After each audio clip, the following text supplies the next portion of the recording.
Hey hello friends, welcome to my channel. ఈరోజు మనం ఈ వీడియోలో ఏపీ మెగా డిఎస్సికి సంబంధించిన ముఖ్యమైన అప్డేట్స్ గురించి అయితే మాట్లాడుకుందామండి. అదేవిధంగా లాస్ట్లో వచ్చేసి టెట్కి సంబంధించి ఏదైనా అప్డేట్ వచ్చిందా అని చెప్పేసి దాని గురించి కూడా కంప్లీట్గా అయితే మాట్లాడుకుందాం.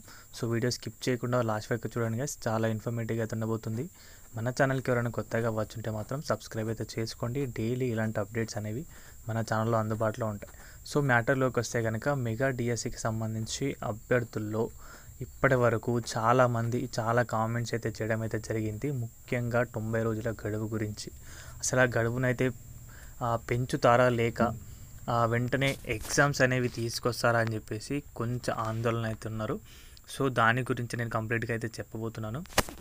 సో ఇప్పటికే విద్యాశాఖ మంత్రి గారికి చాలా ట్వీట్స్ అయితే వెళ్ళడమే జరిగింది. అభ్యర్థుల నుంచి మెయిల్స్ కూడా చేశారు. కొన్ని లక్షల సంఖ్యలో అయితే చేయడమే జరిగింది 90 డేస్ గడువు గురించి. సో దాని పట్ల ప్రభుత్వం అనేది ఇంకా ఎలాంటి అఫీషియల్గా అయితే ఇవ్వలేదు. మేబీ ఇంకా సమయం అయితే తీసుకొని కనుక తప్పకుండా దానిపైన అయితే కొంచెం గడువు పెంచే అవకాశం కూడా కనిపిస్తుంది. ఎందుకంటే కంప్లీట్గా అభ్యర్థులు అనేది మంచి మైండ్ సెట్తో సడన్గా కాకుండా కొంచెం రివిజన్ చేసుకొని మంచిగా, ఇప్పటికే చాలా రోజుల తర్వాత వచ్చిన నోటిఫికేషన్.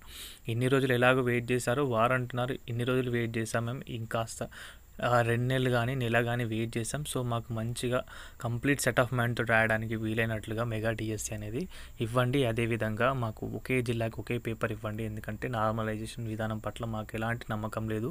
సో తప్పకుండా నెగిటివ్ మార్కింగ్ అనేది జరుగుతుంది. ఓకే, టెట్లో జరిగింది ఓకే, ఎందుకంటే అంతకుముందు గత 6 నుంచి 7 సంవత్సరాలుగా మేము టెట్లో రాసాం. మాకు ఒక దాంట్లో కాకపోయినా ఇంకొక దాంట్లో మార్క్స్ అనేవి వచ్చినాయి. బట్ ఒకవేళ ఇప్పటికే చాలా రోజుల తర్వాత 7 సంవత్సరాల తర్వాత వచ్చిన డిఎస్సిలో ఈ నెగిటివ్ స్కోరింగ్ అయితే కనుక ఎలా ఉంటుంది? ఇప్పుడు వారు ఎంత కష్టపడి చేసినా కూడా పేపర్ టఫ్ వచ్చిన వారికి మార్క్స్ అనేవి యాడ్ చేస్తారు, చాలామందికి తీసివేయడమే జరుగుతుంది. కాబట్టి అలా ఉండకూడదు, ఒకే జిల్లా ఒకే పేపర్ ఇవ్వాలని చెప్పేసి అభ్యర్థులు అయితే కోరుకుంటున్నారు. సో ఈ విషయాన్ని తప్పకుండా పట్టించుకొని ప్రభుత్వం ఒక మంచి నిర్ణయం అయితే తీసుకోవాలని కోరుకుంటున్నాను. సో ఇది గైస్ వీడియోకి సంబంధించిన అప్డేట్ అయితే కనుక. వీడియో నచ్చితే వీడియోకి అయితే ఒక లైక్ చేయండి. మన ఛానల్కి ఎవరైనా కొత్తగా వచ్చుంటే సబ్స్క్రైబ్ చేసుకోండి. థ్యాంక్స్ ఫర్ వాచింగ్ అందరికీ.